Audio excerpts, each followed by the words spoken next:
वेदांत रस के माध्यम से आज हम देखेंगे कि भगवान श्री कृष्ण ने किस तरह नंद बाबा से जिद करके गाय चराने के लिए मना लिया। जब भगवान श्री कृष्ण 6 वर्ष के हो गए तो उन्होंने सोचा कि वो तो बड़े हो गए हैं और वो अब बछड़ा नहीं गाय चराएंगे। ये सोचकर भगवान श्री कृष्ण मैया यशोदा के पास गए और मैया से कहा कि मैया, अब तो मैं बड़ा हो गया हूँ। मैया ने तब कहा, अच्छा लल्ला, तुम बड़े हो गए हो तो बताओ अब क्या किया जाए। इस पर भगवान श्री कृष्ण ने कहा कि मैया, अब मैं बड़ा हो गया हूँ तो अब से मैं बछड़ा नहीं चराऊंगा, अब से मैं गायों को चराऊंगा। अपने लल्ला श्री कृष्ण की इस प्यारी सी बात को सुनकर हंस पड़ी और फिर मैया यशोदा ने कहा कि ठीक है, चरा लेना तुम गायों को, लेकिन एक बार अपने बाबा से पूछ लेना। भगवान श्री कृष्ण ने तुरंत बिन कुछ सोचे नंद बाबा के पास पहुंच जाते हैं तो उनसे कहते हैं कि बाबा, अब से मैं बछड़ा नहीं गायों को चराऊंगा।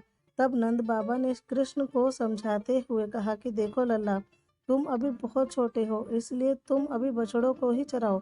लेकिन भगवान श्री कृष्ण अपनी इस बात पर अड़ गए थे और उन्होंने कहा कि नहीं बाबा, मैं अब बड़ा हो गया हूँ और मैं अब गाय ही चराऊंगा। जब नंद बाबा के बार बार मनाने के बाद भी नहीं माने तो नंद बाबा भगवान श्री कृष्ण के जिद के सामने हार गए, मान लिए और कहा ठीक है, तुम गायों को ही चराओ, लेकिन उससे पहले जाओ पंडित जी को बुलाकर लाओ।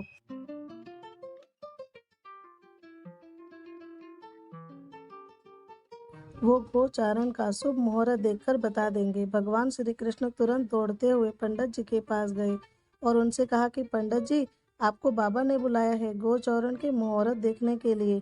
और फिर उन्होंने सारी बात पंडित जी से बताई और पंडित जी से कहा कि आपको मुहूर्त आज का ही बताना है, अगर आप ऐसा करोगे तो मैं आपको बहुत सारा माखन ला कर दूंगा। भगवान की इस बात पर पंडित जी मुस्कुराए और फिर उन्होंने कहा ठीक है, मैं आज का ही मुहूर्त बताऊंगा। अब पंडित जी नंद बाबा के घर आ गए और अपना पांचांग खोलकर बार बार अपनी उंगली पर कुछ गिनते। इस पर नंद बाबा ने कहा कि पंडित जी, आप बार बार अपनी उंगली पर क्या गिनती कर रहे हैं। पंडित जी नंद बाबा के प्रश्न का उत्तर देते हुए कहा कि क्या बताऊं नंद जी, केवल आज का ही मुहूर्त गोचारण के लिए शुभ है, नहीं तो फिर अगले 2 सालों तक कोई मुहूर्त नहीं है। तब नंद बाबा ने सोच विचार करके भगवान श्री कृष्ण को गोचारण की स्वीकृति दे दी।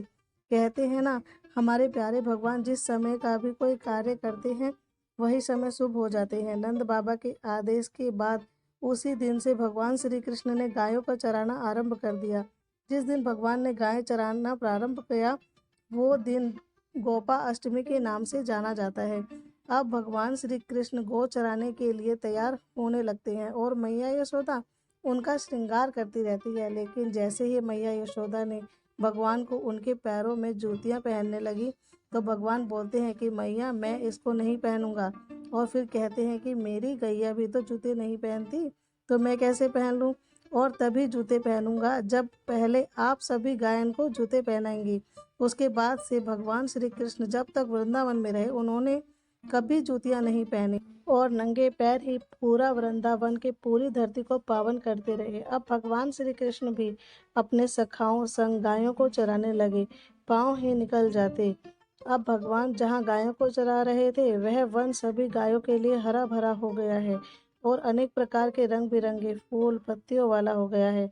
आगे आगे सभी गाय और पीछे अपनी मनमोहक बांसुरी बजाते भगवान श्री कृष्ण और बलराम जी तथा उनके पीछे भगवान श्री कृष्ण के यश गाते ग्वाल बाल थे। और इस प्रकार भगवान श्री कृष्ण विहार करने के लिए उन्होंने वन में प्रवेश लिया और तभी से भगवान श्री कृष्ण गौचरण लीला करने लगे।